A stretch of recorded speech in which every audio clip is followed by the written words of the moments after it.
Angkatan tahun berapa berarti kalau semester 5? 2020? 2020. Ya, saya juga mahasiswa, tapi 20 tahun yang lalu ya. Oh, lebih malah ya, 25 tahun yang lalu. Tapi kelihatannya masih mahasiswa juga kan ya? Tapi mahasiswa S3 gitu ya. Ya, saya S2-nya di UGM ya. Kalau Bu Asri S1-nya ya. Saya S2-nya di UGM. Ini manggilnya biasanya apa sih Bu? Anak-anak atau adik-adik? Ini soalnya kakak yang ngajar ya. Jadi adik-adik.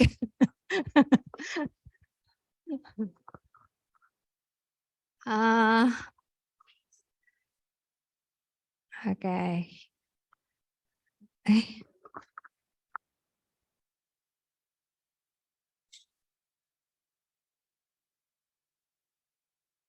Nah, saya adalah Widya Iswara. Tahu nggak Widya Iswara itu apa? Belum pernah dengar? Belum. Kalau tadi penyuluh tahu ya. Kalau Widya Iswara, ada yang pernah dengar nggak? Baru. Ya. Saya kerja di Kementerian Pertanian. Ini kan Fakultas Teknologi Industri Pertanian ya. Ada yang cita-citanya kerja di Kementan? Ada nggak? Ada? Coba yang pakai kacamata hitam. Aduh, saya pengen tahu daftar namanya sebenarnya. Ya, kamu. Namanya siapa?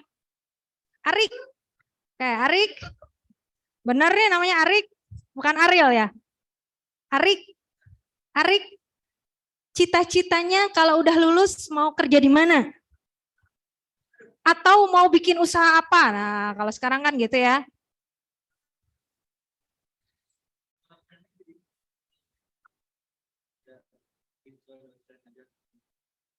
Pengen jadi dosen atau peneliti? Oke. Dosen itu ada di Kementerian Pertanian, peneliti ada di Kementerian Pertanian. Oh, sekarang udah pindah ya ke BRIN. Nah, ada lagi yang lain? Yang belakang yang pakai jaket biru. Pakai jaket biru ya? Itu ya, kamu kemeja biru. Kamu cita-citanya mau kerja di mana atau usaha apa? Namanya siapa? Siapa? Jody. Oke, Jody.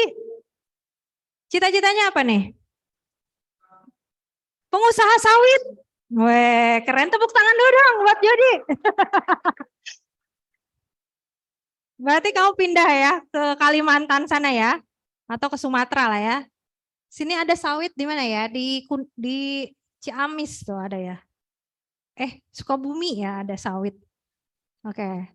Yang lain yang perempuan nih. Yang mana ya? Ya, yang pura-pura nggak lihat tuh. Nggak apa-apa, bercanda ya. Jangan dianggap bercanda maksudnya. Ya, siapa namanya? Nita. Dita, oke. Dita, cita-citanya jadi apa? Atau mau bikin usaha apa? Pengen kerja di BUMN. Sama dengan saya. Tapi nggak kesampaian kalau saya ya. Kerja di BUMN itu sama aja ya sama PNS. Yang beda gajinya ya. Gajinya lebih gede ya. Jadi kalau dulu masuk Fakultas Teknologi Industri Pertanian itu pilihan pertama, pilihan kedua. Siapa yang pilihan pertama? Coba tunjuk tangan. Kurang tinggi. Tadi pakai Rexona nggak pagi-pagi? Hah? Oh, ini di sini pilihan pertama ya. Wah, hebat. Sini cuma 4 orang. 6. Yang lain pilihan kedua? Yes. Atau nggak tahu apa itu teknologi industri pertanian? Hah? Nggak tahu ya? Waduh. Berarti sama dengan saya ya.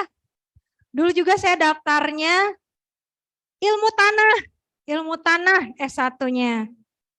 Sekarang nggak ada, adanya agrotek ya, Fakultas Pertanian. Karena saya nggak tahu apa itu ilmu tanah. Pilihan pertamanya statistik, pilihan keduanya ilmu tanah. Terus masuknya ilmu tanah. Alhamdulillah nggak masuk statistik, karena saya nggak pinter ngitung ya. Kecuali ngitung duit ya. Oke, nah Kementerian Pertanian ya, tadi nggak ada ya yang cita-citanya kerja di Kementerian Pertanian. Tadi Arik ya, Arik pengen jadi dosen.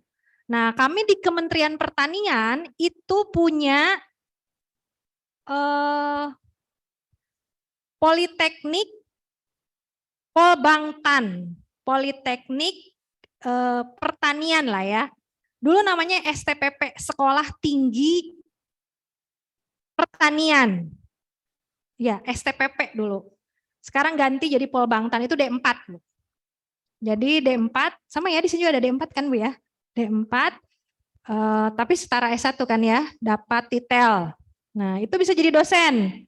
Di Polbangtan, ada Polbangtan itu ada di Medan, ada di Manokwari, ada di Jogja, ada di Magelang. Kalau tadi mau jadi peneliti ya, kami di Kementerian Pertanian punya Badan Penelitian dan Pengembangan Pertanian. Tetapi sekarang kebijakannya peneliti itu harus pindah ke BRIN ya. Jadi penelitinya pada pindah, jadi bukan pegawai Kementan lagi. Nah, tadi peneliti tahu ya, dosen tahu. Ada yang cita-citanya jadi dosen, Bu? Mau dosen di sini, Arik? Belum tahu. Harus jadi asisten saya dulu, baru jadi dosen ya. Ya, kalau Widya Iswara belum ada yang tahu ya. Berarti saya skuter ya. Selebritis kurang terkenal ya. Skuter ya. Widya Iswara itu sama lah ya, kayak dosen, sama. Tapi tadi sasarannya beda. Kalau dosen kan ngajar mahasiswa ya. Kalau Widya Iswara itu ngajarnya penyuluh dan petani dalam bentuk pelatihan. Nah, kayak gitu. Itu kalau tertarik kerja di Kementerian Pertanian, mau jadi Widya Iswara, syaratnya minimal S2. Ya, jadi syaratnya lebih tinggi daripada syarat jadi kepala kantornya, kepala balai. Kalau kepala balai itu syaratnya S1 aja. Jadi Arik kalau mau jadi kepala balai, udah memenuhi syarat nanti ya, kalau udah lulus ya. Ya. Nah, Widya Iswara ya, ngajar. Nanti supaya ini kan programnya Kampus Merdeka ya. Nah, jadi adik-adik itu tahulah, punya gambaran ya. Saya bilangnya adik-adik ya. Kan tadi saya kakak ya. Jadi kakak Dewi ya. Bukan Ibu Dewi ya. Oke. Nah, saya kerjanya di Balai Besar Pelatihan Pertanian. Ada yang pernah dengar? Pernah? Tadi siapa yang jawab? Ya. Pernah? Wah, tahu dari mana?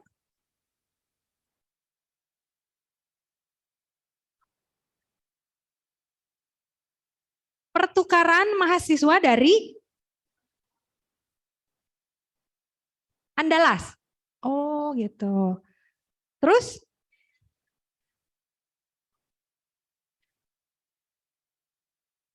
Oke, ya. Balai Besar Pelatihan Pertanian ya. Andalas ya, berarti di Sumatera ya. Ya, di sana ada di Jambi dan di Lampung. Tapi masih Balai Pelatihan Pertanian. Jadi balainya belum besar, masih kecil. Kalau saya di Lembang, Balai Besar Pelatihan Pertanian Lembang. Kalau ke Lembangnya udah pernah? Pernah? Lewat? Kemana? Ke Deloj ya? Main? Ada yang pernah ke Lembang? Pernah? Kemana? Ke Tangkuban Perahu. Yang lain? Pernah kemana? Ini deh. Sebelah kamu siapa nih? Belum pernah? Emang kamu orang mana? Orang mana? Orang Jakarta. Kelihatan dari lesung pipitnya. Soalnya dia dari tadi cemberut terus, makanya saya tanya ya. Orang Jakarta justru banyak yang ke Lembang itu. Berarti kayaknya harus kunjungan Bu ke sana. Sekali-sekali ya, kunjungan ya. Ya, saya kebetulan pernah menjadi counterpart project ya. Ini hal-hal yang saya sampaikan nanti terkait kegiatan good handling practices itu karena pengalaman pernah jadi counterpart project Taiwan ya. Dulu di kantor saya tuh ada orang Taiwan yang project kerjasama lah gitu ya.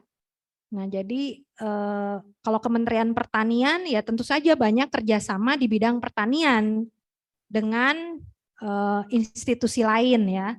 Apalagi kalau peneliti waktu itu Balai Penelitian Sayuran di Lembang itu rata-rata pegawainya itu ngambil S1 S2 di luar. Nah, itu ada fun-nya, jadi gratis gitu kuliahnya ya. Tertarik nggak? Oh enggak. Enggak ada yang tertarik? Mau S1 aja? Hah? Habis kuliah terus gimana? Ngapain dong? Biasanya kan anak sekarang tuh begitu S1 langsung S2. Ya. Ya. Atau mau cari jodoh dulu ya?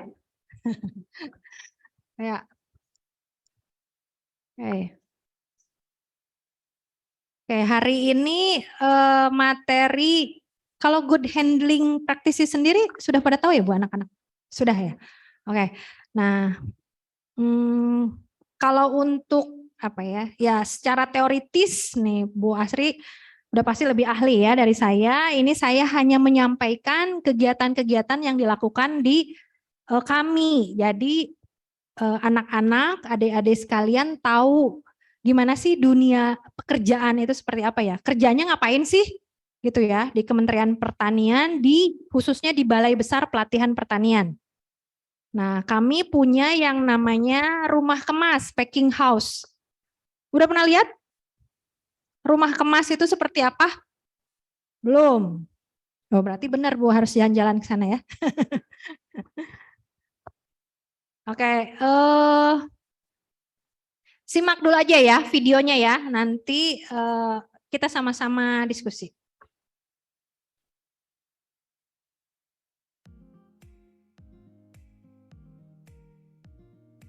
Assalamualaikum warahmatullahi wabarakatuh. Pada kali ini kita akan menjelaskan tentang materi panen dan pasca panen cabai merah. Untuk selanjutnya kita akan menjelaskan lebih lanjut tentang panen cabai merah. Bapak dan Ibu, kriteria panen untuk cabai merah adalah sekitar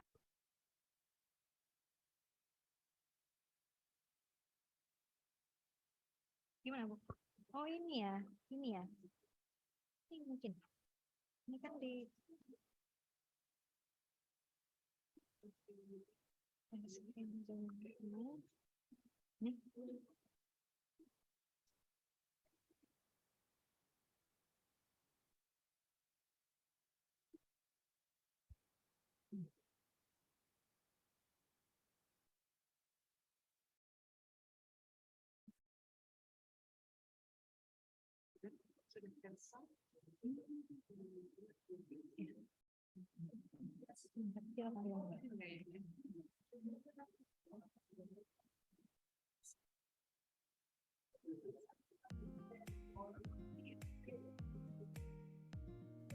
Assalamualaikum warahmatullahi wabarakatuh. Pada kali ini kita akan menjelaskan tentang materi panen dan pasca panen cabai merah. Untuk selanjutnya kita akan menjelaskan lebih lanjut tentang panen cabai merah. Bapak dan Ibu, kriteria panen untuk cabai merah adalah sekitar 80-90% buah cabai ini sudah merah ya. Dan biasanya itu pada saat usia tanaman cabai sekitar 75-90 hari setelah tanam. Tergantung pada varietas yang akan kita panen, kemudian juga pada kondisi pertanaman itu sendiri. Misalnya kalau di daerah dataran tinggi biasanya panennya lebih lama daripada enggak jalan ya? Panen di daerah dataran rendah. Suaranya gerak ya? Kemudian cara panennya sendiri adalah dengan secara manual ya, langsung dengan tangan kita sendiri dan langsung dipetik dari tangkainya. Dengan tangkainya ya, harus dengan tangkainya. Sehingga buah cabai tidak mudah rusak. Kemudian saat panennya adalah pada saat matahari telah terbit. Jangan sampai panen sebelum matahari terbit, karena itu akan mempengaruhi buah cabai sehingga mudah rusak. Tapi ini saya keluar dulu. Nanti share screen-nya kan jadi nggak bisa ya.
Assalamualaikum warahmatullahi wabarakatuh.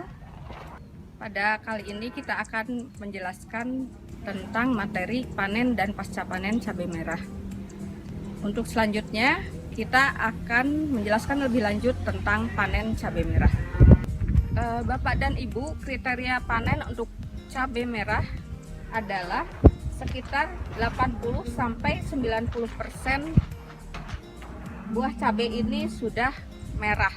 Ya, dan biasanya itu pada saat usia tanaman cabai sekitar 75-90 hari setelah tanam. Tergantung pada varietas yang akan kita panen, kemudian juga pada kondisi pertanaman itu sendiri. Misalnya kalau di daerah dataran tinggi biasanya panennya lebih lama daripada panen di daerah dataran rendah. Kemudian cara panennya sendiri adalah dengan secara manual ya, langsung dengan tangan kita sendiri dan langsung dipetik dari tangkainya. Dengan tangkainya ya, harus dengan tangkainya. Sehingga buah cabai tidak mudah rusak. Kemudian saat panennya adalah pada saat matahari telah terbit. Jangan sampai panen sebelum matahari terbit, karena itu akan mempengaruhi buah cabai sehingga mudah rusak.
Good handling practices merupakan pedoman penanganan pasca panen yang baik.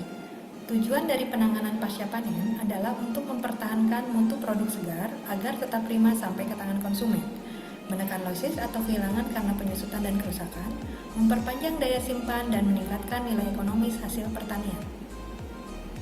Tahapan penanganan pasca panen pada cabai merah diantaranya adalah pengumpulan, sortasi. Grading pada cabai merah hanya didasarkan pada preferensi konsumen. Selanjutnya adalah pengemasan, pelabelan, dan pengumpulan.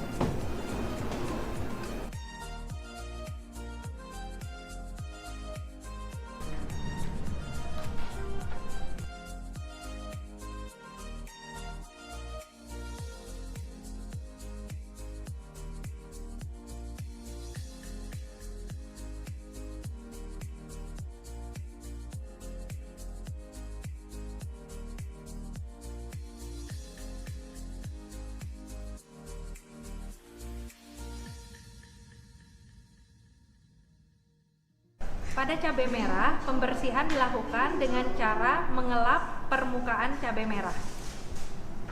Proses berikutnya adalah sortasi, yaitu memisahkan cabai yang berkualitas baik dan cabai yang mengalami kerusakan atau pembusukan. Ini adalah sortasi kedua setelah sortasi di lapangan. Trimming pada cabai merah dilakukan agar tangkai ini tidak merusak plastik wrapping.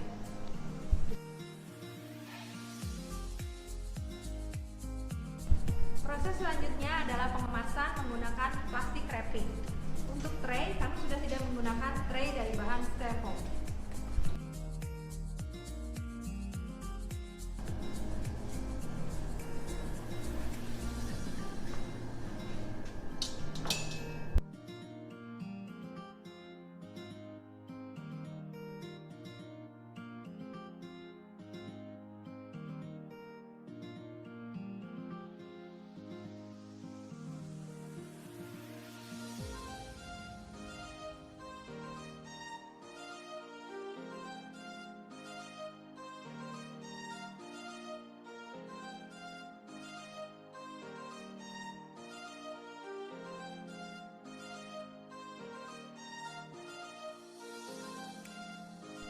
Terdapat tahapan ozonisasi pada penanganan pasca panen cabai merah, bertujuan untuk mempertahankan daya simpan produk cabai merah. Untuk produk cabai merah yang overproduksi atau tidak sesuai grade, dapat diolah menjadi berbagai macam olahan cabai merah untuk meningkatkan nilai tambah. Berbagai olahan cabai merah akan dibahas selanjutnya pada materi berikutnya.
Oke, tadi udah lihat videonya ya.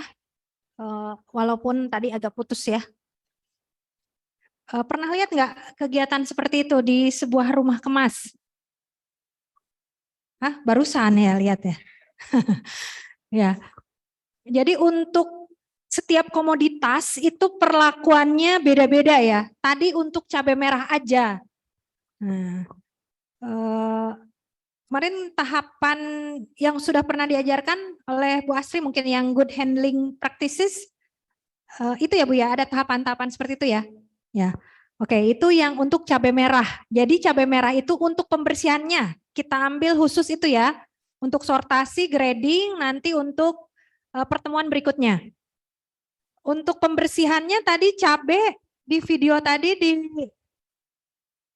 dicuci enggak? Ya, tadi ada yang bilang dicuci.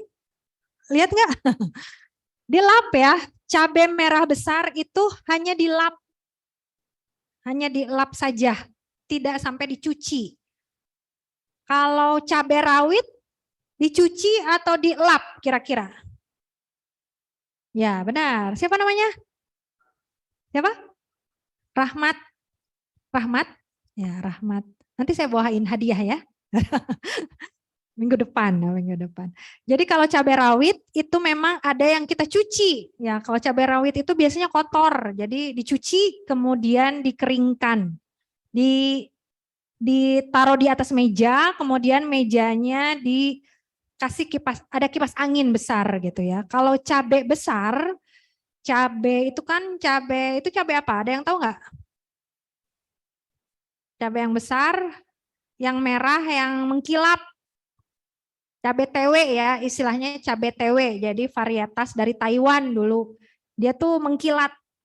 Nah, itu tinggal dilap aja. Jadi tambah pas dilap itu kelihatannya jadi bersih. Lapnya harus bersih ya. Ini lapnya udah kucel gitu ya. Nah, ini apa ya? Oh, nggak ada di sini. Di sini ada item apa tuh? Nah, ini kan untuk sebetulnya pasca panen ya. Secara umum ya, kalau pembersihan, cleaning itu hanya salah satu tahap sebetulnya ya. Nah, tapi nanti kita bahas. Sebetulnya untuk produk hortikultura itu memang perlakuannya agak beda ya. Nah, kenapa sih kita harus mempertahankan mutu produk hortikultura, khususnya sayur ya. Di kami itu buah itu hanya melon, kemudian strawberry, golden berry tahu nggak? Strawberry tahu ya? Kalau golden berry, nggak tahu ya? Kalau cecenet tahu nggak? Nah, ya itu. Kalau sekarang bahasa kerennya golden berry loh. Jadi di Lembang itu ada asosiasi berry-berryan. Ini bukan penyakit ya. Jadi khusus petani yang nanamnya strawberry, golden berry atau cecenet tadi, sama blackberry. Tahu kan? Oh. Ya, apa? Apa tadi? Hah? Loh iya benar loh. Kok jadi bukan? Ya, ada harmos ya. Ada juga yang apa tuh yang suka dikasih gula itu loh. Nah, pernah nggak makan? Ya, arbei. Nah, ada arbei. Kalau blueberry itu nggak ada ya di Indonesia. Nah, ternyata kalau tidak dilakukan perlakuan khusus, penanganan pasca panen yang baik, kerusakan hasil pertanian itu bisa mencapai 25%. Nah, biasanya petani kalau dikasih tahu, Pak, komoditasnya, sayurannya harus diperlakukan dengan baik. Ah, ngapain Bu? Gitu-gitu aja.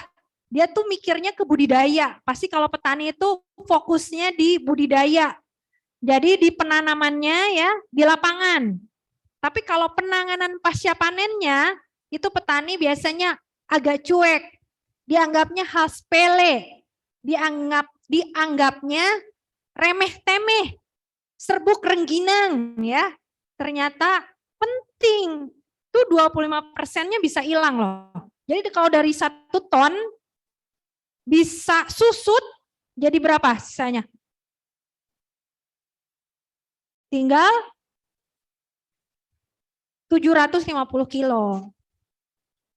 Bayangin, petani itu biasanya kurang aware lah ya, kurang peduli dengan penanganan pasca panen. Nah,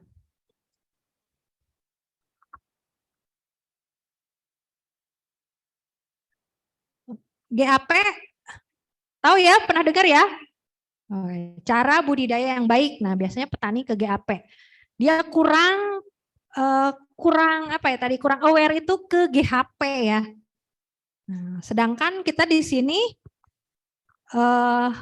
belajar justru penanganan yang baik itu sangat penting. Nah, ini contoh aja ya. Jadi kalau pernah makan apel dari luar negeri, apel yang merah banget, atau jeruk mandarin tuh yang kecil-kecil, pernah? Ya, enak gak? Enak. Ya. Nah, itu kan sebenarnya dari luar negerinya itu udah lama banget ya. Jadi ada yang pas kita makan itu udah kering, airnya udah nggak ada. Pernah nggak? Pernah ya? Nah, kayak kering gitu. Nah, sebetulnya yaitu ya kita nggak tahu ya ada apa atau karena kelamaan sebetulnya itu dikasih apa ya pengawet lah gitu. Nah, ini ada beberapa kasus kalau kita tidak melakukan penanganan yang baik lah. Ya paling akibatnya apa sih ya diare gitu ya.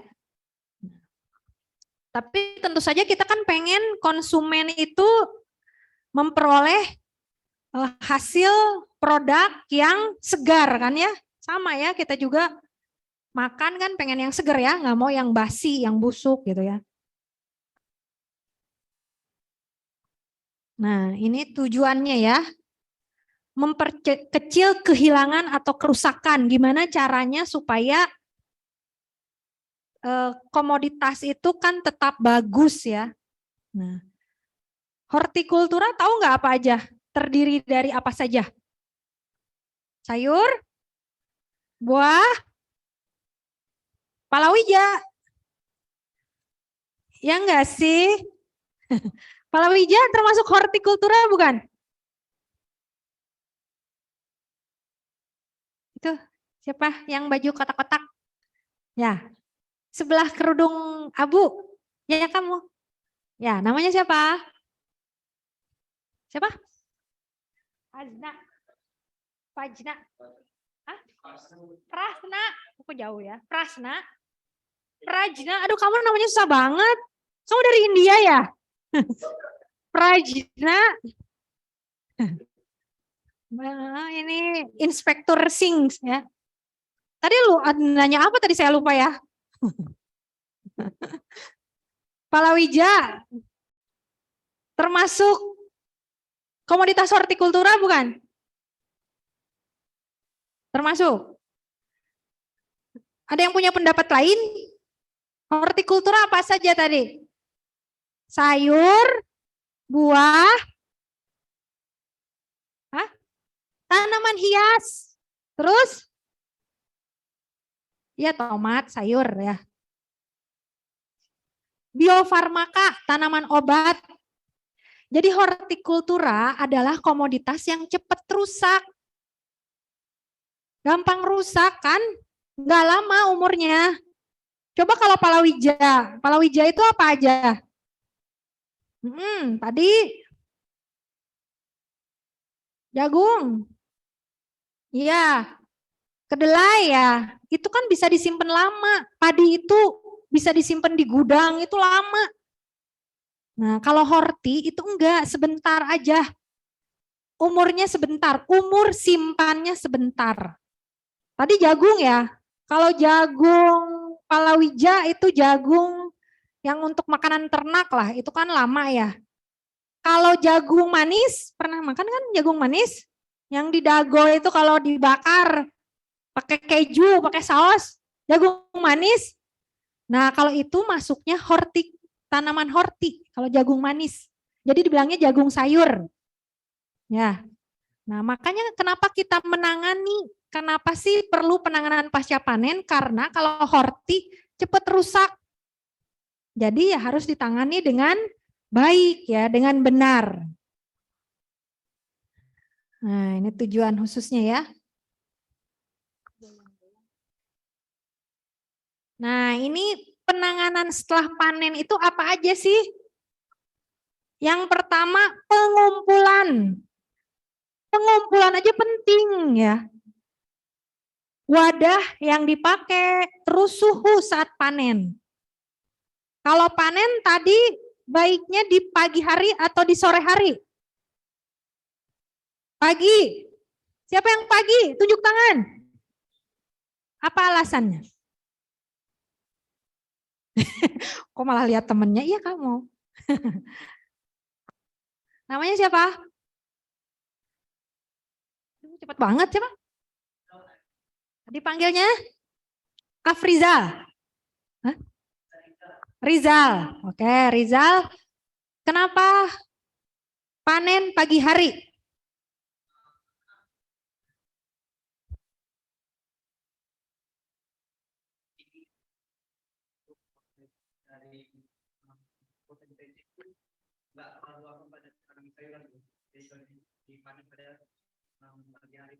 Dan juga kalau bagian sayuran, kalau dia panen dari jam 11 sampai sore siang itu kemungkinan cepat lain. Oke.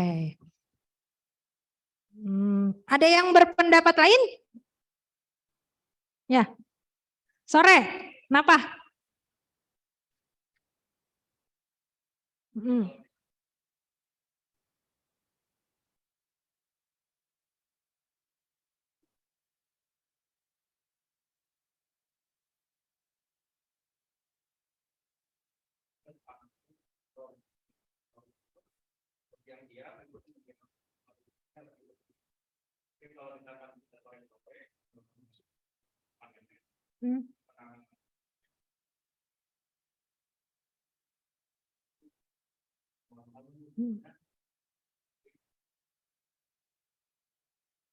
Kok kamu tahu ngirim malam-malam?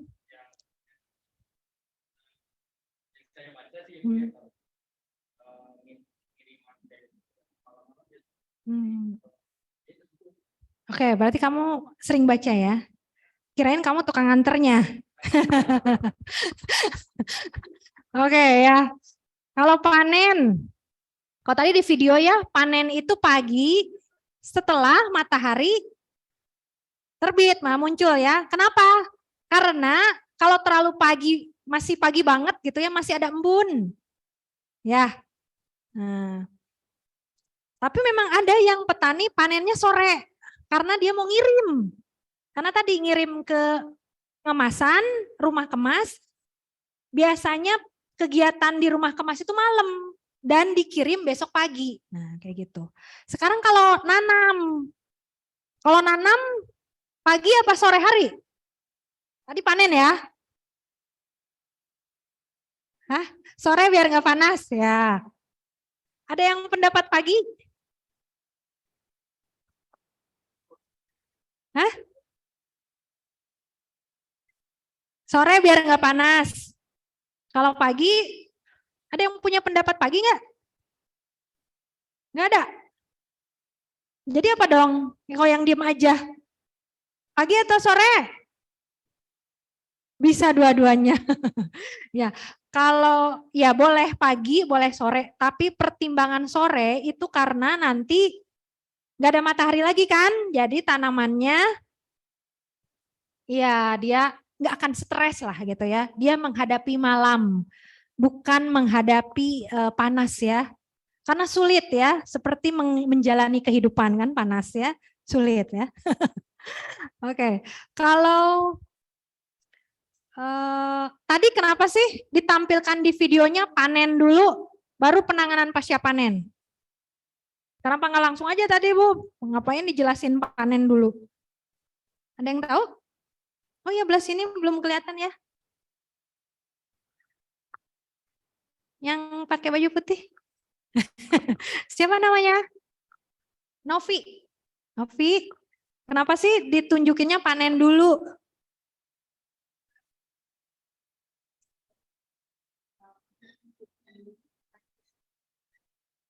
Panen termasuk good handling practices. Good handling practices itu apa artinya? Atau terjemahannya? Penanganan pasca panen yang baik ya. Berarti kan pasca panen, setelah panen kan? Ya. Karena kalau budidaya, tahapan budidaya itu dari mulai semai ya, persiapan lahan itu sampai panen. Nah, kemudian baru pasca panen. Karena kalau panennya salah, ya penanganannya juga ya tidak akan baik lah gitu ya. Kalau panennya salah, kayak tadi cabai dipanennya gimana? Dipetik, terus disisakan tangkainya ada enggak? Ada, masih ada ya. Kalau kata orang Sunda mah cupatna ya, masih ada tuh tangkainya. Enggak cabainya doang kan? Ya. Kalau melon ada yang tahu enggak? Kalau melon panennya gimana? Pakai tangkainya enggak? Hah? Pakai? Ya, pakai. Melon juga pakai tangkainya loh. Pakai sedikit ya tangkainya, nanti bentuk huruf T gitu. Supaya dia lebih awet maksudnya gitu. Karena penanganan pasca panen dimulai dari panen yang baik dulu. Panennya harus benar gitu lah. Ya. Pembersihan. Nah, pembersihan ya membersihkan ya. Apa saja kotorannya, banyak banget kan kotorannya, apalagi kalau yang nanamnya konvensional. Konvensional itu berarti di lahan ya, pakai tanah. Nah, kalau yang nanamnya hidroponik, pernah lihat hidroponik? Pernah. Dan tanaman apa waktu itu? Pernah lihatnya? Pakcoy, caisim, cabai, selada ya, sayuran daun ya. Pernah lihat kentang nggak? Hidroponik? Hah? Belum? Kentang aeroponik, jadi pakai kabut, jadi nggak pakai tanah, akarnya aja disemprot air. Belum pernah lihat ya? Berarti harus datang ke BBPP Lembang ya. Nah, kalau yang hidroponik apalagi ya bersih ya. Kan pertanian bersih sekarang ya, petani itu nggak harus kotor gitu kan. Nah namanya hidroponik. Kalau konvensional di lahan, ya kotor pasti ya. Nah jadi kan nanti kita harus membersihkan ya. Harus dibersihkan. Trimming, trimming apa trimming? Tadi di video ada ya trimming ya. Apa itu trimming? Ya, tinggal baca ya. Ya, trimming. Jadi dia menghilangkan bagian-bagian yang tidak diinginkan ya. Tadi kayak pakcoy, yang bagian paling luarnya itu dikupas kalau mau dikemas dijual ke supermarket tuh. Kalau di supermarket lihat sayuran suka merhatiin nggak kalau ibunya belanja di supermarket nih sayurannya dikemas kan bagus-bagus ya, bersih gitu kayaknya ya. Oke. Tapi kalau hidroponik ada yang dijual dengan akarnya. Malah orang percaya ini hidroponik atau enggak, itu sampai rock wool, tahu nggak rock wool? Nah, penyangga yang nempel di akarnya itu dibawa dimasukin ke kemasan supaya orang percaya ini nanamnya itu sistemnya hidroponik. Berarti itu nggak di trimming kan? Kalau kangkung darat, tahu nggak kangkung darat? Kangkung yang ditanam di darat ya, di tanah, itu kan sama akarnya, ya nggak di trimming ya. Jadi setiap komoditas horti, terutama sayuran, itu perlakuannya spesifik banget. Tiap tanaman, tiap komoditas, tiap sayur itu bisa beda-beda. Nah, pengumpulan aja penting ya. Nah, kalau bagi petani ini kadang nggak keperhatikan ya. Pengumpulan, kita ngumpulin harus di tempatnya bersih, teduh, alas ya, pakai alas. Petani itu kadang kalau manen dikumpulinnya ya di situ aja, ditaruh aja di situ di atas tanah. Atau kalau pakai mulsa, tahu mulsa? Tahu? Ada yang belum pernah lihat mulsa? Ada yang tahu nggak mulsa? Ada yang nggak tahu? Coba yang nggak tahu tunjuk tangan. Nggak tahu ya?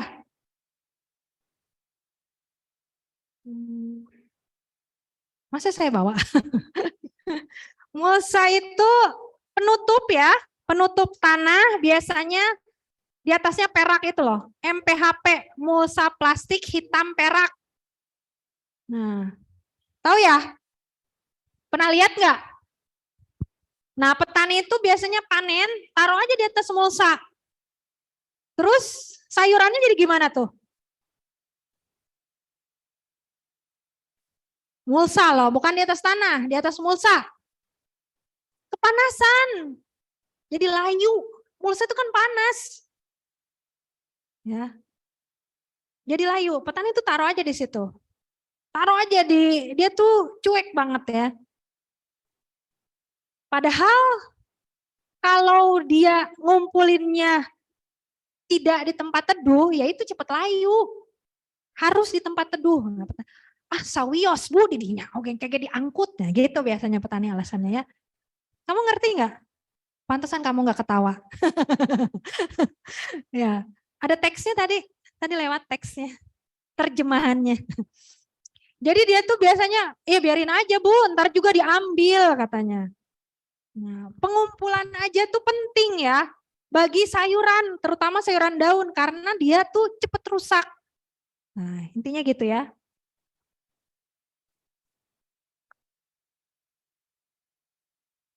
Pre-cooling, ada yang pernah dengar nggak pre-cooling? Istilah pre-cooling. Nggak tahu? Pre apa? Belum. Cooling? Ya. Ya, pendinginan pendahuluan. Nah, kalau di lapangan itu kalau petani cabai, kalau panennya banyak ya, dia berapa hektar gitu, cabainya itu digundukin aja gitu. Itu harus pakai kipas angin sebetulnya. Jadi kayak kita gitu ya, kepanasan dikasih kipas angin ya. Nah, kenapa tuh? Kenapa sih harus diangin-anginkan lah? Supaya nggak panas ya. Ya, kenapa? Karena si tanaman, sayuran itu kan dia masih bernafas lah ya. Dia baru dipanen, itu suhunya itu masih suhu lapang. Sedangkan kita mau bawa ke rumah kemas yang di ruangan. Supaya dia itu turun menjadi suhu ruang lah. Jadi nurun gitu, nggak panas banget. Ya. Tadi ujung-ujungnya supaya mempertahankan mutu, supaya mempertahankan daya simpan, supaya daya simpannya lebih lama ya. Nah, pencucian. Nih. Pernah lihat nggak petani gini nyuci gini? Belum ya? Kayaknya harus, karena kalian ujung-ujungnya ada pertanian ya, mau nggak mau harus terjun ya ke lokasi petani nih ya. Nah, ya pencucian di lapangan ya biasanya gitu aja kan, bersihin aja gitu ya, ibu-ibu. Nah, ini secara konvensional kan, paling pakai apa sih? Ember, apa? Jolang gitu ya. Ini nyuci apa nih? Hah? Kentang. Kalau kentang itu gimana budidayanya? Ya, umbinya ya dalam tanah, otomatis dia kotor banget kan? Kecuali tadi kentang aeroponik atau hidroponik ya. Medianya itu sekam sama kokopit, jadi dia tuh cenderung bersih. Tahu kan sekam, arang sekam? Tahu. Kokopit? Tahu? Ya udah kalau udah tahu. Nah, kentang itu dicuci gitu. Bahkan kentang itu disikat. Jadi kalian suka disikat nggak badannya? Enggak, giginya aja. Kentang aja disikat, masa kamu enggak? Kentang itu disikat. Kenapa? Ya kotor. Pernah ke supermarket papaya enggak? Tahu enggak? Di Bandung ada papaya supermarket? Ada yang pernah ke sana? Belum. Terus taunya apa dong supermarketnya? Hah? Geria? Hah? Indomaret? Borma lah ya. Wah, kurang gaul, nggak tahu papaya. Saya aja orang Lembang tahu papaya. Papaya itu di Setiabudi ya, Jalan Setiabudi. Kalau supermarket papaya itu konsumennya menengah ke atas. Rata-rata ekspatriat. Orang Jepang lah gitu, kayak kamu tuh. Oh, orang mana? Orang Jakarta tadi ya. Ya. Jadi mereka itu komoditas sayuran yang dijualnya itu yang eksklusif lah gitu ya. Kentang itu adalah mungkin staple food ya, makanan pokok. Jadi dia nggak makan nasi, ada juga yang nggak makan nasi kan, orang bule atau gitulah. Nah mereka kan makannya kentang ya, jadi kentangnya itu harus bersih.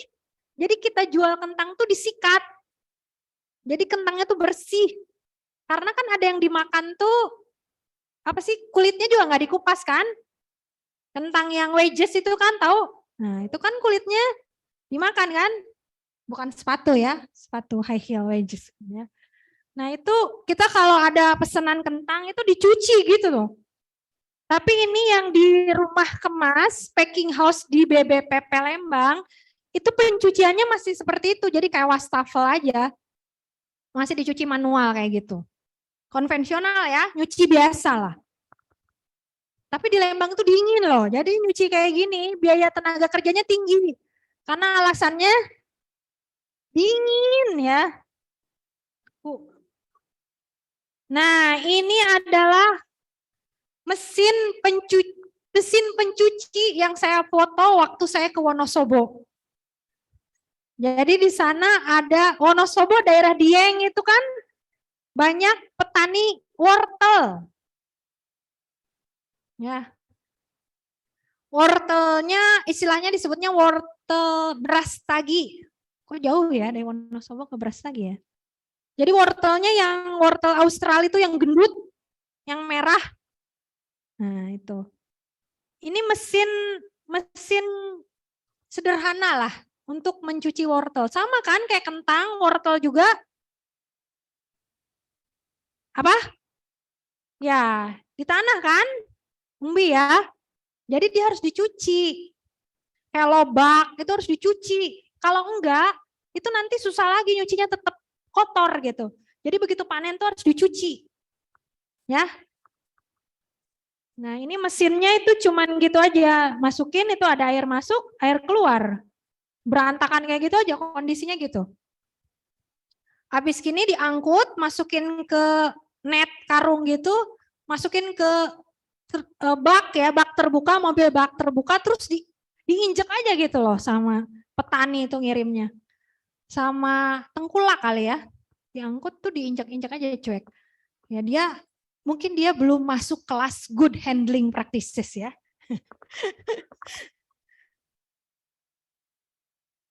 Ini mau nyala nggak ya? Mudah-mudahan mau.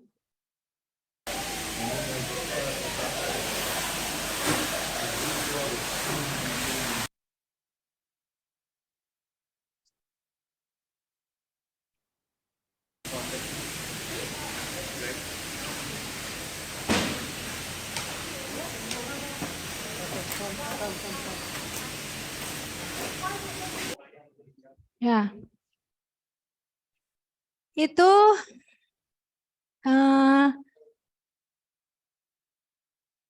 pencucian di sebuah packing house di NZ ya. Itu pegawainya orang Indonesia loh. Ada yang orang Indonesia.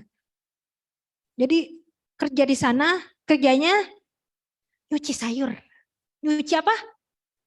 Bayam ya, tadi kan nyuci bayam. Ya, kalau tadi mesinnya gimana tuh?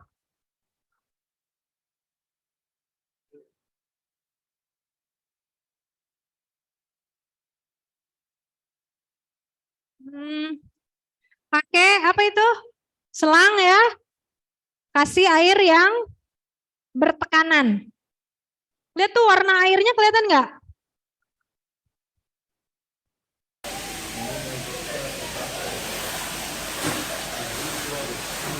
Nah, kayak gitu ya. Kotor banget kan itu. Dia nanamnya masih di tanah juga. Waktu itu nggak sengaja saya ngambil juga ya. Alhamdulillah kepake juga Bu ini video. Ngambil. Nah, mereka nanam juga kale. Kale ya. Tahu kale? Belum pernah ya? Kayaknya harus main ke Lembang ya. Dari 300 sekian komoditas horti yang ada di Indonesia, hampir 90% itu ada di Lembang. Nah, dia nanam ya sayuran daun ya terutama. Nah ini kan dicuci aja pakai mesin gitu ya, air bertekanan dan dianya itu ngaduk-ngaduk gitu kan orangnya supaya kotorannya kecuci ya bersih terlarut gitu. Baru nanti yang udah bersih naik ke konveyor ya. Terus yang kedua tadi videonya itu muter ya. Nah ini kan muter. Nah jadi petugasnya itu tinggal ngambil yang udah bersih terus langsung dikemas ya. Nggak dikeringkan. Saya lihat waktu itu di Thailand juga gitu ya Bu ya. Nggak dikeringkan ya. Langsung masuk ya. Kali beda kondisi suhu apa gimana ya? Nggak di dengan tekanan tinggi gitu ya Bu ya. Kalau nanti ada videonya lagi. Ini artisnya masih saya ya.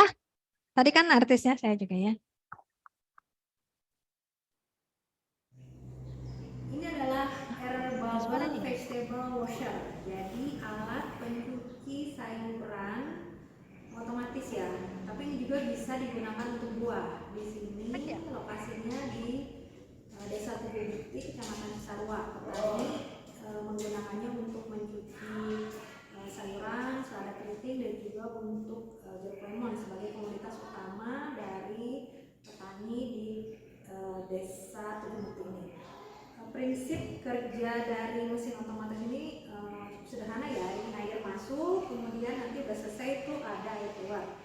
Nah, ini kapasitasnya bisa 800 kilo sampai 1 Apa lah, nanti jelasin ya. air masuk, kemudian ada tombol-tombol untuk ini power, kemudian ini bagaimana mulai pencucian, kemudian pembersihan ya. Tapi di sini nanti ada kayak bubble-bubble gitu kan, ini kayak gelembung ya. Jadi betul-betul dicuci bersih. Kemudian nanti konveyornya dinyalakan, jadi ini berjalan. Kemudian kalau saya udah bersih, nanti ditampung di sini. Ini adalah air untuk pembuangannya sendiri. Prinsip kerjanya cukup sederhana, tapi ini sepertinya cukup efisien untuk digunakan di sini karena wattnya tidak terlalu tinggi ya, 1500 watt. Oke. Kalau tadi kan pencucian konvensional ya, nyuci biasa lah manual. Kalau ini kan pencucian otomatis. Kamu kenapa pulpennya di sini? Ya, ini nyucinya otomatis, pakai mesin ya. Pernah lihat nggak? Pernah? Di mana? Hah? Di mana? Kebun lemon, di mana tuh? Ya. Tugu Mukti, kamu pernah lihat ke sana? Di kelompok tani ya. Kamu pernah ke sana? Ke sana. Kegiatan apa? Ekonomi teknik. Ekonomi teknik tuh belajar apa, Bu? Mata kuliah. Oke. Yang lain juga ke sana? Ya. Lo tadi pernah juga belajar sini? Hah? Satu kelompok? Oke. Nah, ini yang lain ada lagi yang pernah lihat? Ya. Tadi sama kan ya? Tadi nyuci otomatis. Tapi kalau tadi airnya dipegang sendiri kan gitu ya? Nah, kalau ini apa bedanya?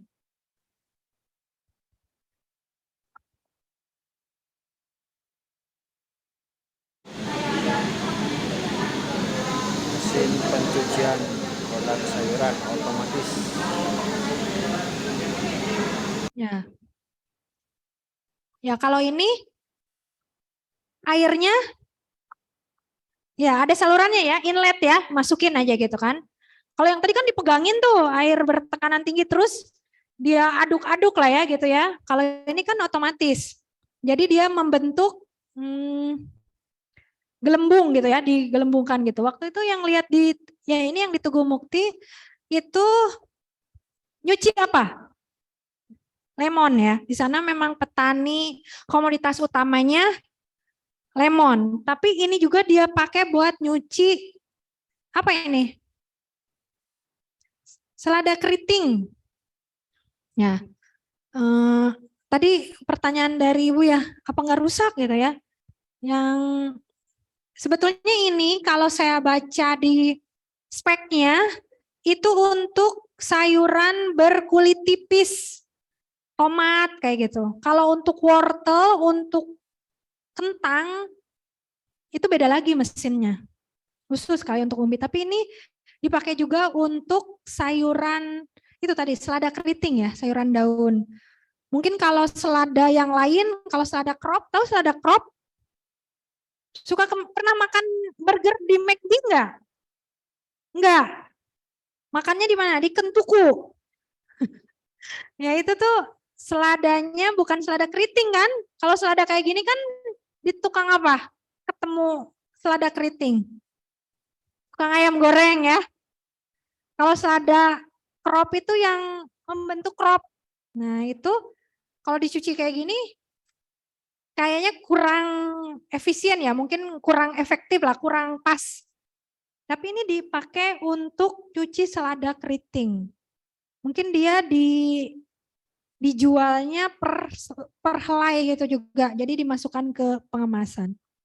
Kalau ini kan tadi kitanya nggak usah kerja lagi ya, nggak usah tangan kita istilahnya membersihkan lagi, ini udah otomatis. Ini namanya apa? Tahu mesinnya waktu di sana ditanyain? Enggak ditanya? Masih ingat waktu ke sana? Hah? Mesinnya apa namanya?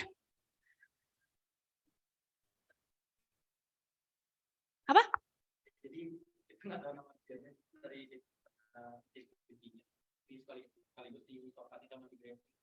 Sekaligus disortasi sama di grading. Oh, ada mesin sortasi sama grading. Ya, ada juga mesin kemas juga ada. Ada di petani juga itu. Kalau ini namanya air bubble vegetable washer ya. Jadi itu dia membentuk gelembung itu kan. Udah otomatis gitulah. Dianya terbentuk seperti itu. Jadi ada tombolnya ya untuk menyalakan fungsi itu. Nanti sayurannya kan naik ke konveyor yang udah bersih, terus ditampung di kontainer, terus nanti dikeringkan, istilahnya disusun di rak seperti ini ya. Kalau yang tadi yang di New Zealand kan langsung dikemas ya, langsung dikemas. Saya pernah lihat yang di sana juga Bu, yang di Thailand itu langsung dikemas.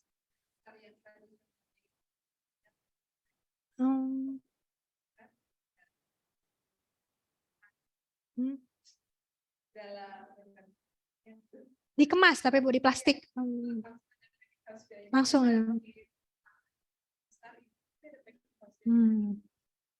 mungkin itu cepet ya, langsung dibeli-beli gitu. Kalau kita kan taruh di supermarket kan, jadi sebetulnya kita tidak ada yang sayur habis dicuci basah-basah masukin ke plastik kemas, itu nggak ada ya kalau di kami ya. Kalau ini gitu. Mesin. Nah, tadi gimana Bu?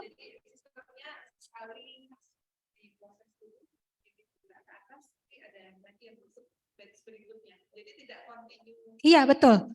Kalau yang tadi kan muter ya, kalau yang di New Zealand, kalau ini satu kali masuk itu bisa 8 kilo, 1 ton, maksimal 1 ton, di situ kapasitasnya masuk, udah selesai ya udah ganti lagi gitu. 1 jam dia. Itu listriknya 1.500 watt. Tapi saya bilang di situ, ini wattnya kecil ya. Saya tuh di video tuh ada ngomong gitu. Kenapa? Karena kalau mesin lain lebih gede lagi wattnya. Jadi ini termasuk kecil. Tapi petani ini kan hibah ya. Hibah dari Jepang untuk petani tadi di Tugu Mukti. Nah itu petani itu kadang dikasih mesin itu belum tentu efisien ya penggunaannya. Dia ke apa ya? Dia keberatan juga kebayar listriknya. Nah, oke. Ini air sekarang tadi mesinnya ya, airnya. Ternyata air juga penting buat nyuci. Bayangin buat nyuci aja penting. Jadi kami pernah kedatangan, kami kan rumah kemasnya itu ada fasilitas cold storage ya, lemari pendingin lah ya. Nah itu ada eksportir yang titip buat nyimpen ubi cilembu. Tahu kan ubi cilembu? Ya, ubi yang manis itu, ubi cilembu itu untuk diekspor ke Hong Kong. Kemudian jeruk lemon juga ada eksportir yang pernah titip. Nah, untuk bisa ekspor itu kan syaratnya banyak ya, syarat yang harus dipenuhinya. Nah, itu air merupakan salah satu syarat. Jadi ada bagian di Kementerian Pertanian itu namanya Badan Karantina Pertanian yang khusus menangani itu. Jadi dia ngecek barang masuk dan barang keluar, tapi khusus komoditas pertanian ya. Nah, mereka itu ngecek kalau eksportir itu syaratnya sudah terpenuhi belum. Jadi waktu Badan Karantina Pertanian itu datang, pegawainya itu nanya ke saya, Bu, ini airnya dari mana katanya. Jadi kalau airnya, sumber airnya kotor, itu istilahnya dia nggak lulus untuk bisa ekspor jeruk atau tadi ubi cilembu itu ya. Karena kalau nyuci di situ, itu airnya penting. Bayangin air aja penting. Bahkan syaratnya itu, airnya itu katanya harus informasinya, airnya itu harus yang layak minum. Jadi kalau kita layak minum air itu berarti boleh buat nyuci. Karena kan ada orang yang sekarang sayur itu kan langsung ready to eat ya, langsung makan aja gitu. Apalagi kan sekarang banyak sayuran yang udah dijadikan salad itu kan, udah dikemas. Kalau di negara lain mungkin kalau ada perlakuan ya Bu ya, perlakuan pakai apa langsung bisa ready to eat ya sayur. Nah air buat nyucinya ternyata ada mutunya ya, jadi ada standar baku mutu air. Sini ada gunakan air dingin.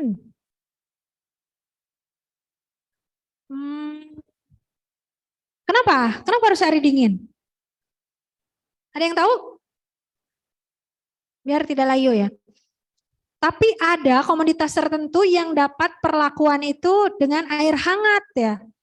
Ada tuh, contohnya pisang. Pisang tuh ada yang direndamnya pakai air hangat ya. Di Thailand kalau nggak salah waktu itu saya lihat. Nah, oke. Nanti untuk sortasi dan grading di yang berikutnya kan Ibu ya. Oke.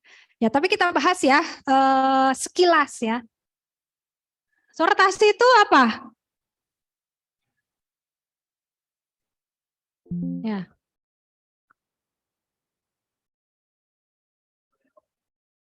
Hah, baterainya.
Maaf ya.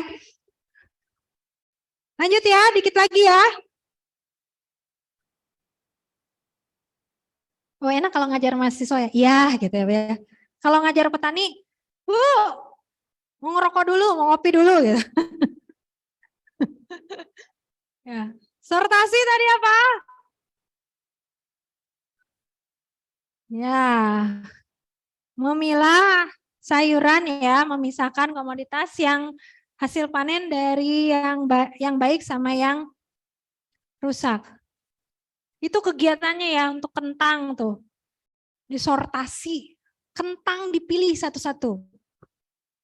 Ya, saya pernah ke pasar cuman buat milih kentang malam-malam.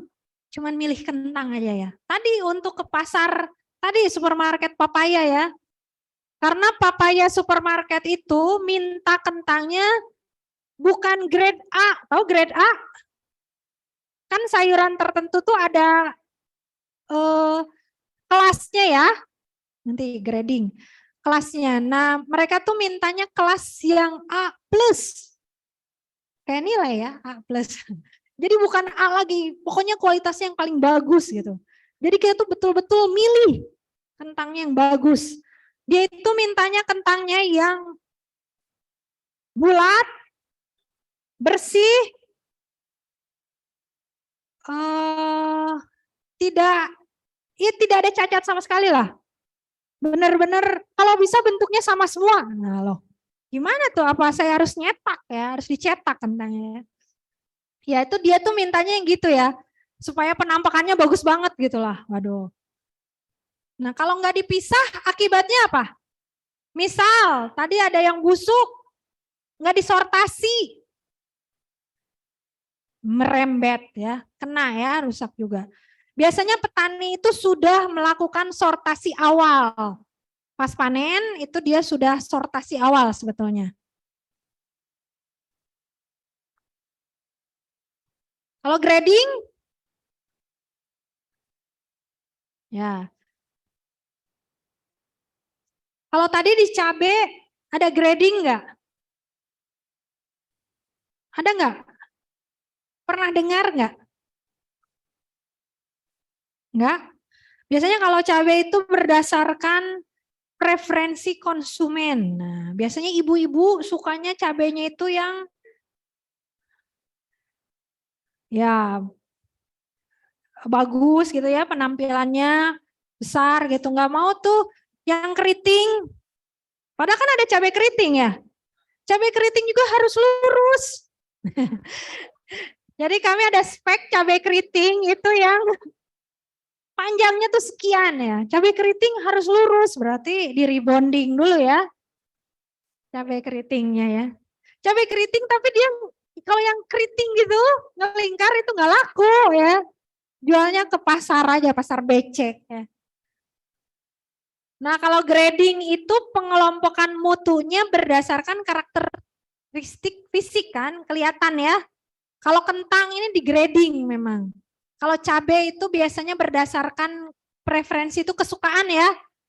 Misal cabai rawit tuh sukanya yang merah, kayak pedes. Gitu kan, biasanya gitu.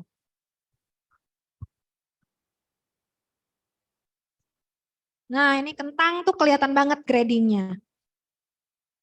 Kalau istilah petani ya, kentang yang gede-gede itu namanya kentang, suka ada yang bilang kentang XL gitu. Oh itu mah AL Bu, nah itu yang gede-gede kentangnya. Sekilo itu paling 5 misalnya ya, 5, 6, nah itu kentangnya gede.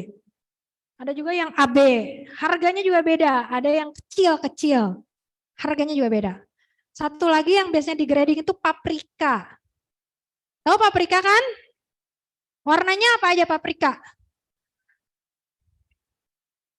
Merah, hijau, kuning, biru. Oren, pernah lihat paprika oren? Pernah nggak? Ada paprika oren. Kalau paprika merah, asalnya paprika apa? Mudanya. Hijau. Kalau paprika kuning, merah masa. Dari merah jadi kuning. Hijau juga. Jadi paprika itu hijau, terus dia ada yang jenisnya kuning, ada yang jenisnya merah. Jadi dari hijau ke merah, dari hijau ke kuning. Kalau paprika ungu pernah lihat nggak? Belum? Terong, bukan paprika ada. Paprika putih? Belum ya, aduh ketinggalan zaman. Kalau paprika ungu asalnya warna apa mudanya? Salah. Kalau paprika ungu itu asalnya putih. Jadi dia putih terus jadi ungu. Nanti deh minggu depan saya kasih lihat ya. Itu dari TW ya, Taiwan, non Yusit. Cuman kami pernah nanam, cuman nggak dilanjutin. Kenapa? Tahu nggak? Karena nggak ada yang beli. Nggak ada yang beli. Apa? Paprika putih kali ya, paprika ungu gitu ya. Yang ungu itu enak nggak sih buat dimakan sesuatu yang ungu? Kalau paprika kuning, hijau, merah itu kan pasti ada ya, apalagi kalau di restoran-restoran high end ya. Ya di restoran atau di undangan lah ya, pasti laku tuh paprika merah, kuning, hijau kan? Bagus warnanya. Kalau ungu, putih, mungkin orang aneh ya. Jadi kami nggak punya pasarnya, nggak laku. Jadi komoditas horti itu nanam kalau ada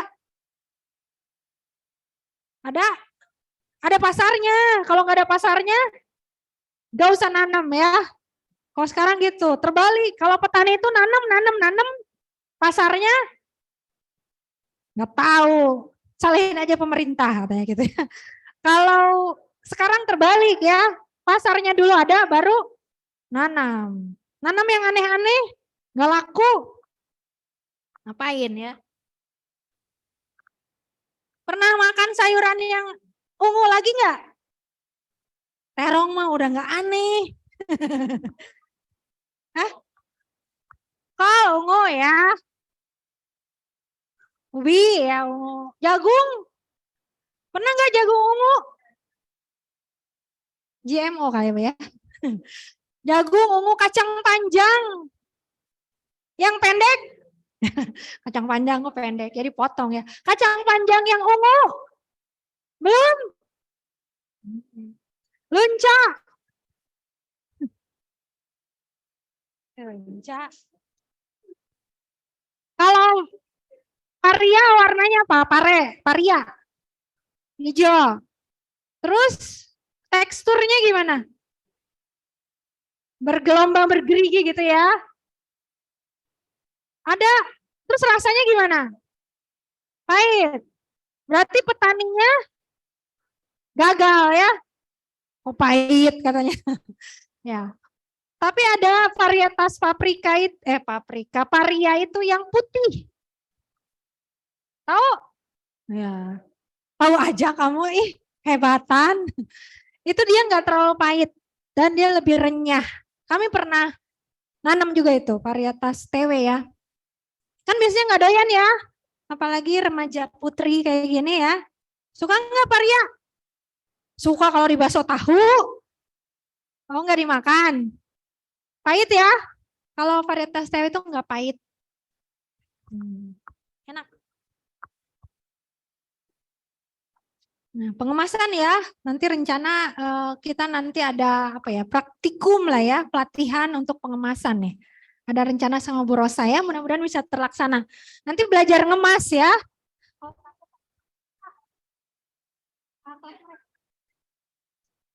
Ya, ada kakak kelas yang sudah pernah magang di BBPP Lembang 6 bulan ya. Wah, wareg gitu 6 bulan Bu Tasya sama Farel. Ya, nanti belajar ngemas ya. Pengemasan penting nggak sih? Kenapa?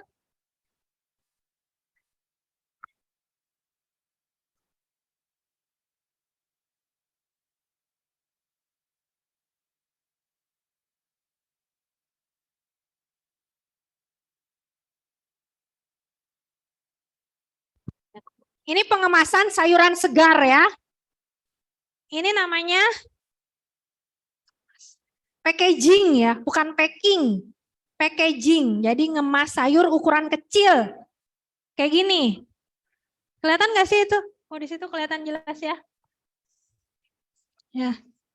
Diskon 10%. Ya.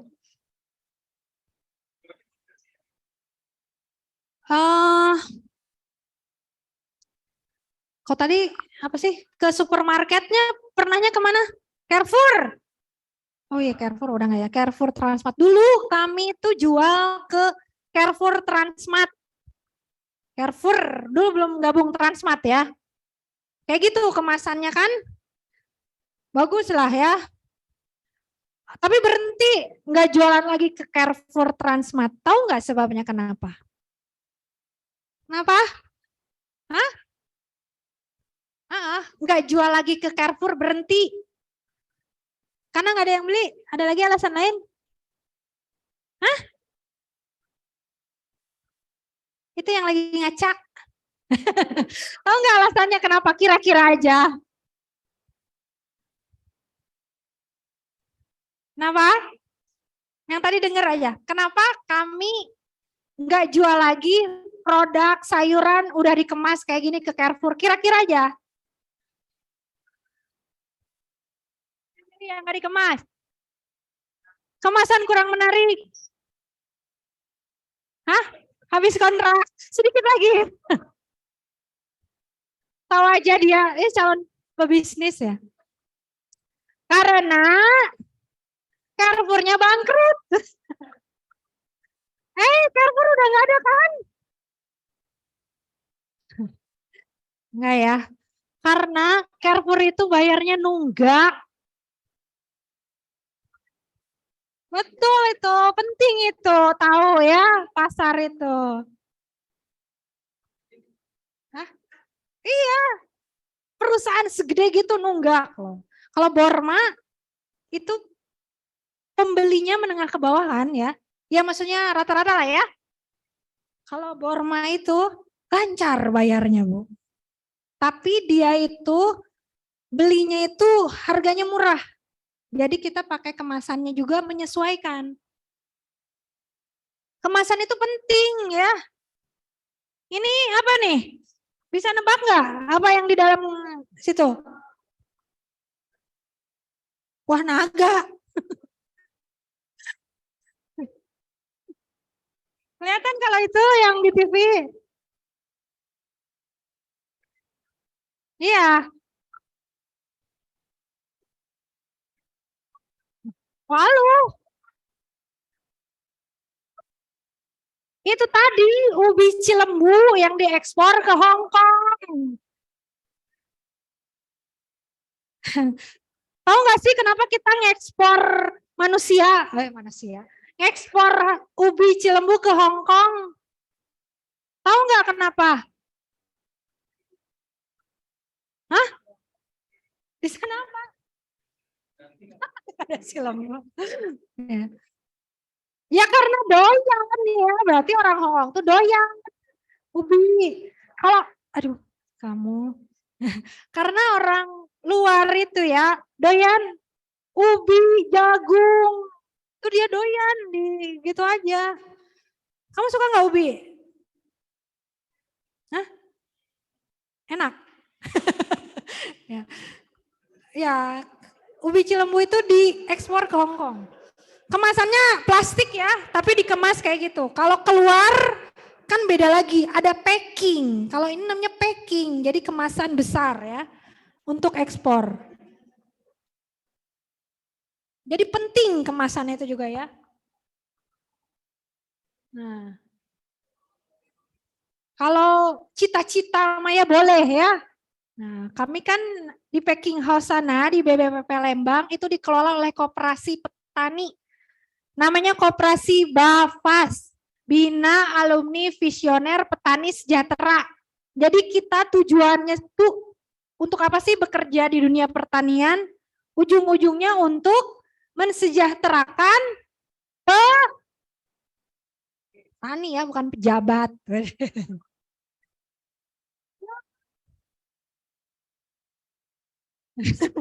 Rame ya pejabat nih.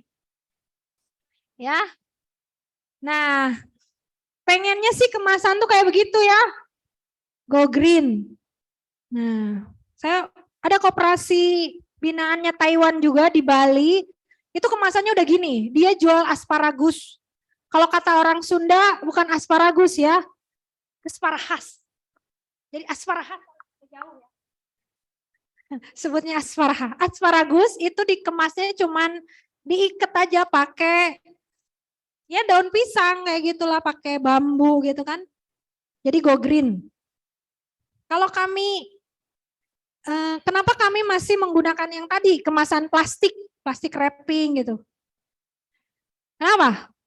Kira-kira murah, tuh. Plastik. Kalau kamu gagal fokus. Kamu ketawa juga tuh, kamu kalau ketawa langsung pipitnya cakep banget. Ada yang naksir nggak? Tapi dia tuh jutek gitu, cemberut gitu ya. Saya kan jadi baper gitu ya. Kok saya dicemberutin? Oh kamu juga ada lesung pipitnya loh. Kamu? Ya. Ya. Kenapa kemasan plastik? Hah? Apanya?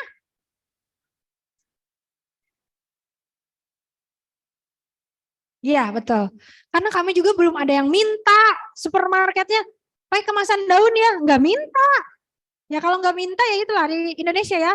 Belum ada permintaan pakai daun kayak begini. Kalau ada kali, kalau ada mungkin petugas kemas berhenti bekerja gitu. Karena dia nyerah juga ngemas pakai daun kayak gini. Dan terbatas ya daunnya. Ya pengennya sih kita gitu ya, suatu saat nanti go green lah istilahnya ya. Sampai jam 3 ya. Oke, penyimpanan nanti di minggu depan lah ya, penyimpanan. Pergudangan nih ya, ini nih packing house kami ya. Ini packing house ya, bukan TK. Ya.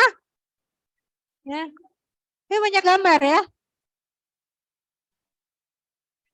Jangan salah, ini yang gambarnya anak ITB. Apa sih jurusan apa? Iya, itu yang susah masuknya itu loh. Jurusan apa? Desain ya? Iya, dia yang gambar itu. Jadi itu adalah apa ya? Buah-buahan ikon kebanggaan Taiwan lah. Jadi digambar kayak gitu. Tapi itu menarik loh, itu jadi selfie spot. Nah ya, nanti kalau kalian ke sana selfie, tinggal bayar aja ke saya 1.000 ya per orang. Ada bagus, ada gambarnya beruang, lagi bawa tomat. Jadi kamu siapa namanya? Lestari, kalau Lestari ke sana foto gitu seolah-olah lagi dikasih tomat sama beruang. Nah, bagus. Ada tulisannya Taiwan. Wih, Lestari udah ke Taiwan katanya. Padahal ke Lembang ya. Nah kayak gitu ya rumah kemasnya. Itu penyimpanannya, area utama. Nah ini juga ada cold storage-nya ya. Tadi siapa yang ngejawab benar ya? Kamu ya tadi ya? Nanti kamu dapat hadiah dari saya, voucher nginap. Nginap di situ 2 hari 1 malam ya. Ya, nginap di situ ya. Itu fasilitas penyimpanan di kami ya. Ada setting suhunya. Nanti minggu depan kita bisa kupas tuntas lagi ya. Nah ini penyimpanan material ya. Ini kondisinya yang di kami nih kayak gini. Itu kardus-kardus bekas ekspor buncis kayaknya ke Singapura. Ya. Singapura ya. Tahu buncis kayaknya harus gitu Bu, kalau Singapura harus. Ya. Buncis kayaknya ke Singapura ya, pakai kemasan kardus. Kalau itu di New Zealand ya, dia udah pakai alas kayak gitu ya, aduh apa sih namanya, palet. Penyimpanan juga penting ya. Transportasi dan distribusi. Nah, ini juga bagian penting banget dari good handling practices ya.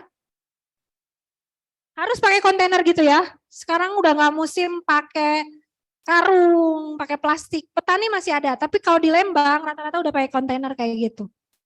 Jadi kontainer yang seperti ini, kontainer itu ya, yang warna-warni itu sebetulnya ada pembedanya. Kenapa kuning? Kalau yang keluar kuning, kalau yang ke lapangan merah misalnya, itu sebetulnya harus dibedakan.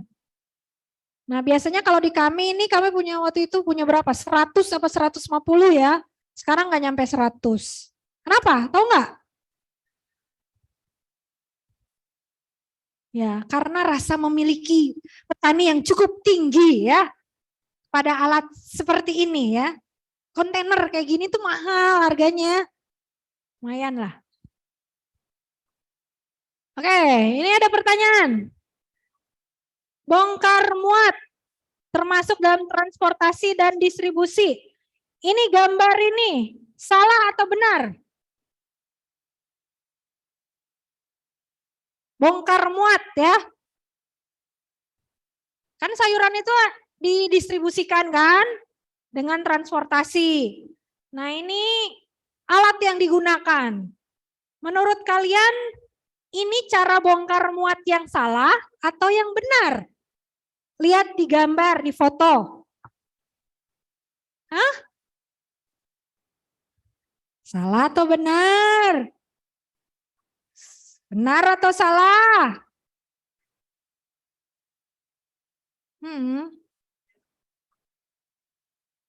Nggak ada yang jawab?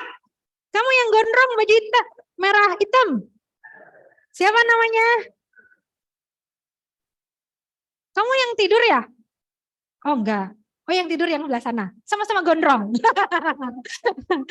Gak apa-apa tidur. Yang penting gak ngiler ya. Gak apa-apa ngiler. Pakai masker gak kelihatan ya. Siapa namanya? Hah? Koda. Hah? Koda. Koda ini salah benar. Lihat dong itu fotonya kurang jelas ya. Yang sana deh. Salah benar. Hah? Kelihatan nggak? Itu loh alatnya. Benar, kenapa? Karena no reason ya, nggak ada alasan.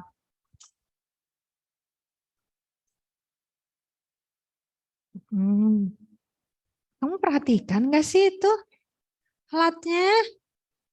Ada yang punya pendapat lain? Yang gondrong belah sana. Siapa namanya? Apri. Rafli. Pakai P. Ya. Emang benar kalau orang Sunda itu susah membedakan P dan F. Untung saya orang Inggris ya. Rafli, salah benar. Kenapa?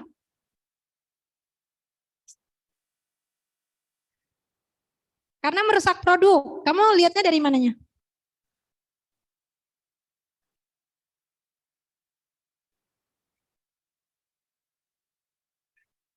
Dari gambarnya, iya apanya?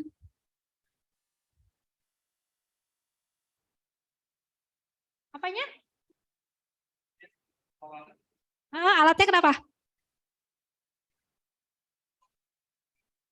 Coba Rafli yang keras dong, nggak kedengeran.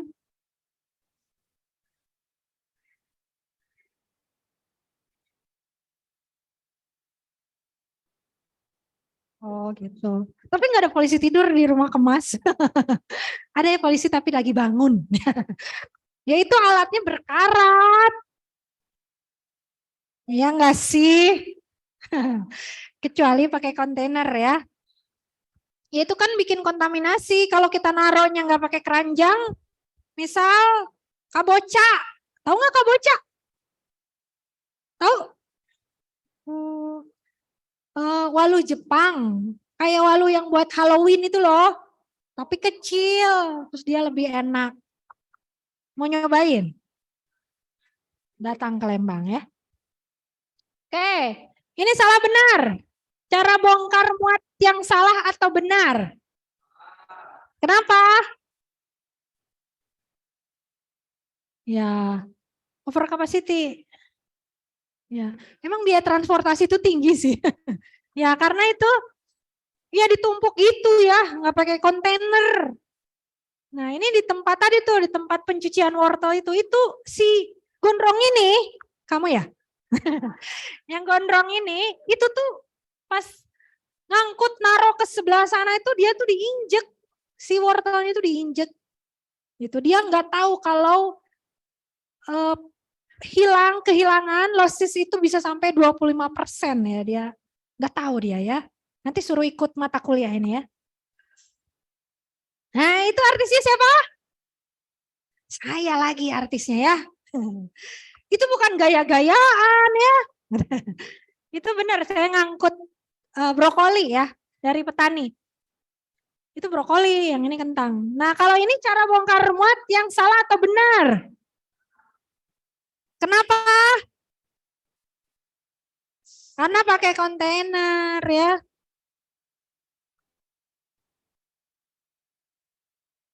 Ibu boleh kasih tugas ya? Boleh banget. Bagian tugas. Tidak, gitu ya.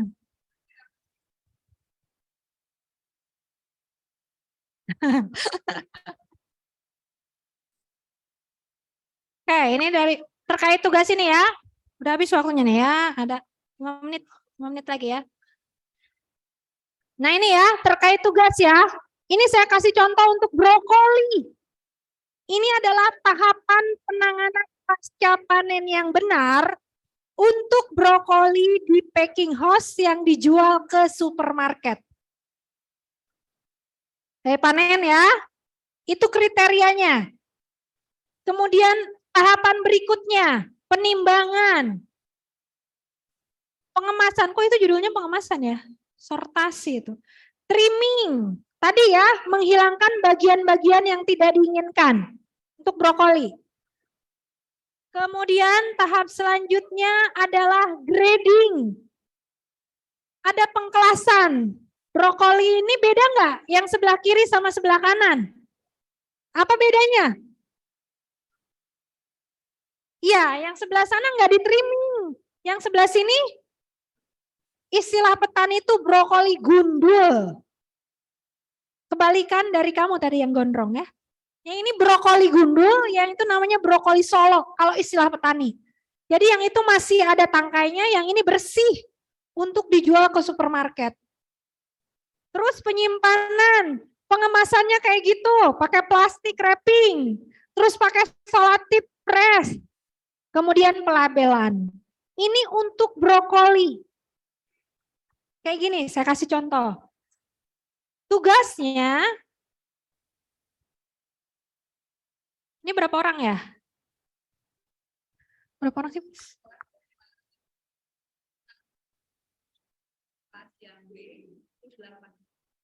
100 lebih ya.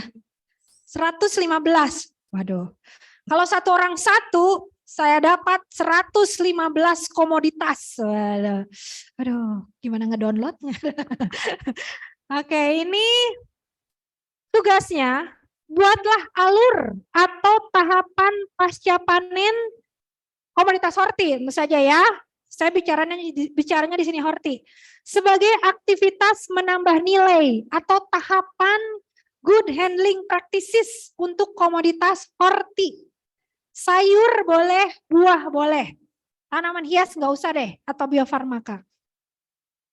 Bikin kayak tadi, 2 slide PowerPoint, atau kalian bisa pakai Canva, kan kayak gitu ya, bisa Canva yang apa sih, whiteboard gitu.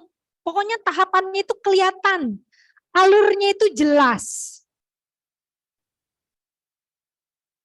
Jadi kalau 115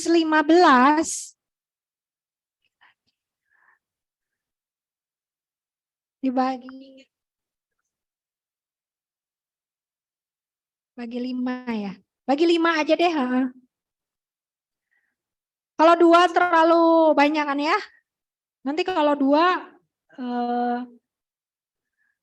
ada yang ganjil ya. 5 ya. Pembagiannya gimana Bu? Saya tentukan atau ada ketua? Oke. Oke, siapa ketua kelasnya?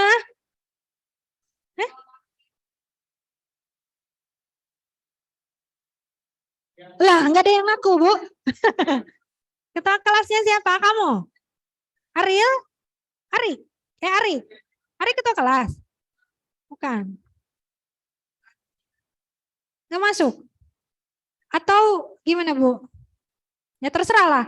Kalau mau saya tentukan biasanya kalau saya hitung 1, 2, 3, 4, 5, 1, 2, 3, 4, 5. Nah, jadi nggak bisa sama teman sebelahnya gitu ya.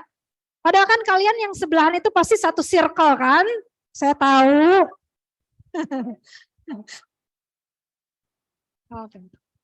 Oke. Sama dengan kelompok praktikum saja ya. 5 orang. Tadi kamu bagi jadi 23 ya? 23? Ih, pinter. Jadi ada 23 komoditas horti yang saya dapat alur atau tahapan penanganan pasca panen yang baiknya. Siap? Komoditasnya harus beda-beda. Nggak boleh sama.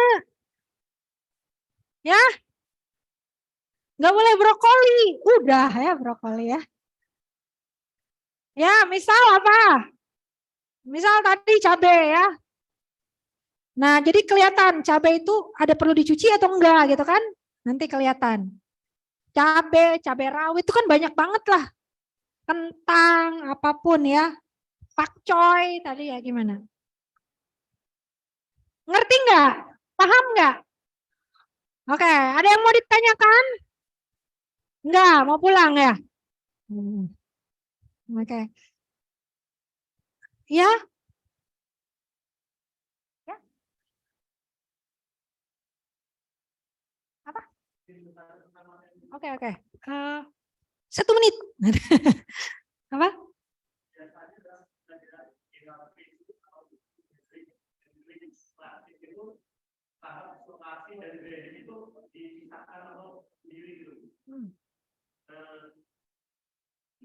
Mengapa demikian? Tadi kalau digabung jadi faktor yang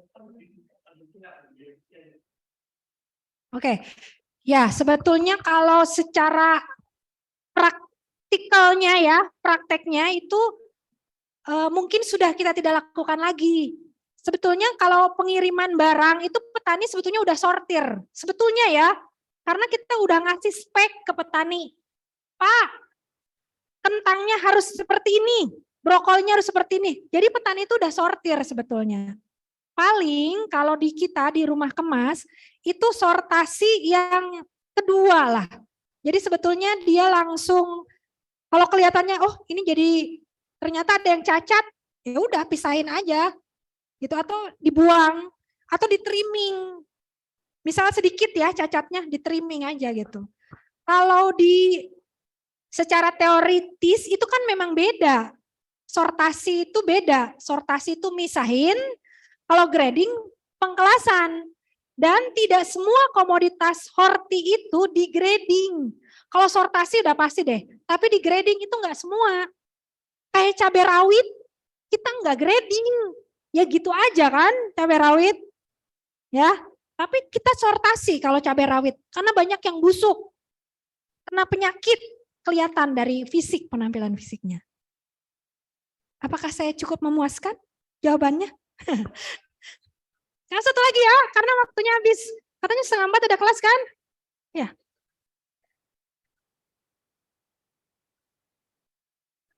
Ya, sok kamu satu lagi. Ya. Kamu gondrong juga ternyata ya. Ya.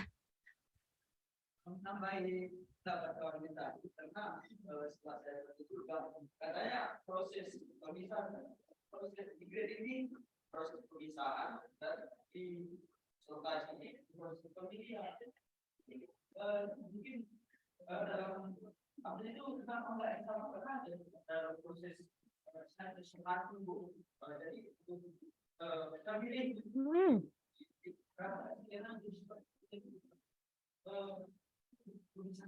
Iya, pas waktu praktek itu, pas ibu-ibu itu ibu-ibu petugas kemas ya, namanya istilahnya petugas wrapping, petugas ngemas, itu tuh dia sekalian. Jadi kalau kentang, dia itu sekalian kan, dari penampilan fisiknya kan kelihatan. Jadi dia tuh sortasi lagi sebetulnya. Petani kan udah ngirim nih, udah kondisinya sudah dipilih, sudah disortir sebetulnya sama petani. Terus si ibu-ibu itu nyortir lagi itu sekalian ngegrading itu dia misahin. Ada kontainer yang buat yang jelek-jelek, ada kontainer yang terbagi 3 kelas. Tadi untuk kentang, AL, yang AB, sama yang C adalah. Nah itu dia tuh sekalian, yang satu kontainer untuk yang busuk, ini yang untuk yang gede, ini yang sedang, ini yang kecil, itu sekalian. Biasanya sekalian untuk di prakteknya. Tetapi secara teoritis beda kan? Sortasi itu apa, grading itu apa, itu beda. Paham nggak? Sortir itu memilah, misahin yang jelek sama yang bagus. Jelek itu bisa kena penyakit, bisa cacat, bisa robek gitu, rusak. Kalau sayur daun robek misal, dipisah, sortir. Kalau grading itu dikelasin, di kelas-kelas, di level-level. Nah, kayak gitu. Setiap komoditas itu beda-beda juga. Ada SNI-nya malah kalau cabai merah itu. Tapi tidak semua komoditas itu ada gradingnya. Tadi kayak saya kasih contoh kayak cabai rawit. Kita tidak misahin cabai rawit yang gede, yang sedang, yang kecil. Kita nggak misahin. Cabai merah juga enggak. Tapi kentang, paprika itu ada gradingnya. Karena ada konsumen yang suka kentang yang gede-gede, karena dia gampang masaknya. Ada juga yang konsumen yang sukanya kentangnya kecil. Misal untuk rendang kan kentangnya yang kecil. Gitu. Kalau belum puas, minggu depan kita sambung lagi ya. Sama siapa namanya? Martin. Ya, ingetin saya ya. Pokoknya Martin yang kayak apa? Ungu ya. Martin si ungu ya. Tadi kamu paprika ungu ya. Oke. Oke, itu saja ya dari saya. Mudah-mudahan apa yang saya sampaikan ada manfaatnya lah. Minimal kalian jadi, oh ternyata gitu ya. Nanti untuk minggu depan kita bahas lagi yang lain lah ya, yang lebih mendalam lah. Oke, bisa dibilang gitu ya. Terima kasih atas perhatiannya. Makasih tadi yang udah berpartisipasi. Mohon maaf apabila ada salah. Assalamualaikum warahmatullahi wabarakatuh.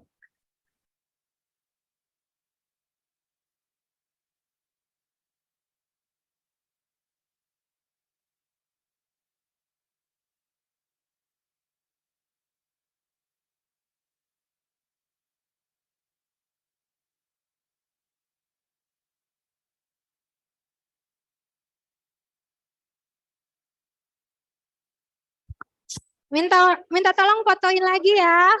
Satu orang.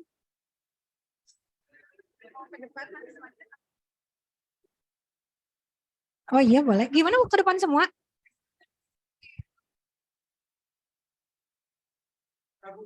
Ya. Ya, foto sebentar ya.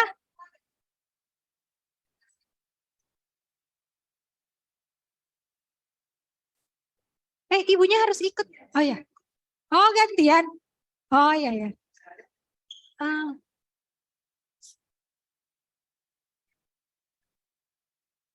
Ya udah, ayo ayo. Nah di sini. Oh. Tapi itunya nggak kelihatan.